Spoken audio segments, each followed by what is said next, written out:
통합당 김형호 공천관리위원장이 전격 사의를 표했습니다. 김 위원장은 동시에 서울 강남병 지역에 대한 공천도 철회한다고 밝혔는데요. 네, 국회 연결하겠습니다. 박현우 기자.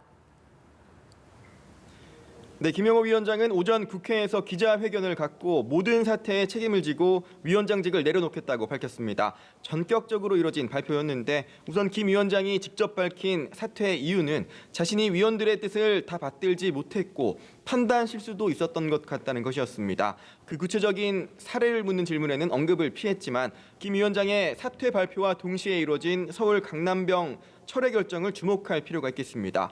어제 서울 강남병 김미균 CG원 대표에 대한 공천 발표 이후 과거 김 대표가 SNS 등의 친문 성향으로 해석될 수 있는 글을 올린 사실이 알려지며 부적격 논란이 일었고 당 안팎에서도 이와 관련한 비판이 잇따르자 김 위원장이 이에 대한 책임을 지고 강남병 공천을 철회하며 자리에서 물러나는 모양새가 된 건데요.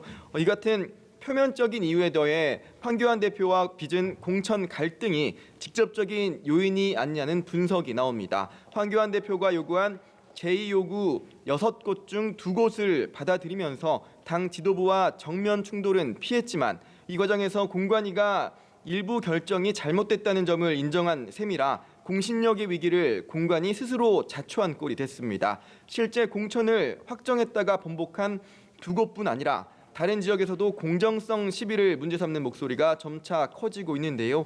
김 위원장이 이런 상황에서 남은 공관위 활동에 힘을 실어주기 위해 자신이 모든 책임을 떠안고 사퇴하는 결정을 내린 것이라는 분석이 나옵니다.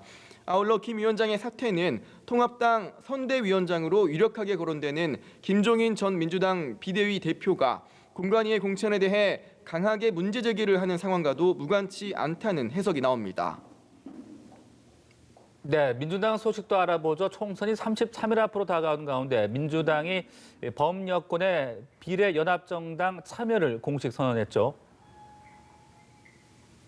네, 민주당은 오늘 오전까지 24시간 동안 이뤄진 권리당원 모바일 투표를 거쳐 비례연합정당 참여를 최종 확정했습니다. 투표에는 전체 권리당원 약 79만 명 중 30%인 24만여 명이 참여했는데요. 이 중 74%가 연합정당 참여에 찬성표를 던졌습니다.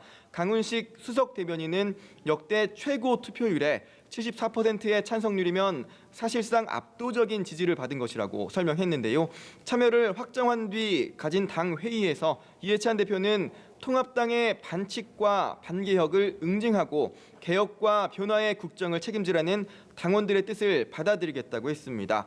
통합당의 비례대표형 정당인 미래한국당을 겨냥한 발언인데요. 이 대표는 통합당이 페이퍼 위성 정당이란 탈법으로 의석을 도둑질하는 만행을 저질렀다고 비판하면서도 꼼수에 꼼수로 대응하는 것이 과연 옳으냐는 비판을 의식한 듯 당 대표로서 국민께 이런 탈법과 반칙을 미리 막지 못하고 부끄러운 정치 모습을 보이게 돼 매우 참담하고 송구하다고 사과했습니다. 연합정당 참여 결론에 따라 민주당은 정의당과 민생당, 미래당, 녹색당 등 범진보 진영 정당들과 본격 협의에 착수할 것으로 보이는데요. 다만 정의당이 민주당의 이 같은 결정을 비판하며 참여하지 않는다는 기존 입장을 고수하고 있어 향후 협의 과정에서 난항이 예상됩니다. 지금까지 국회에서 연합뉴스TV 박현우입니다.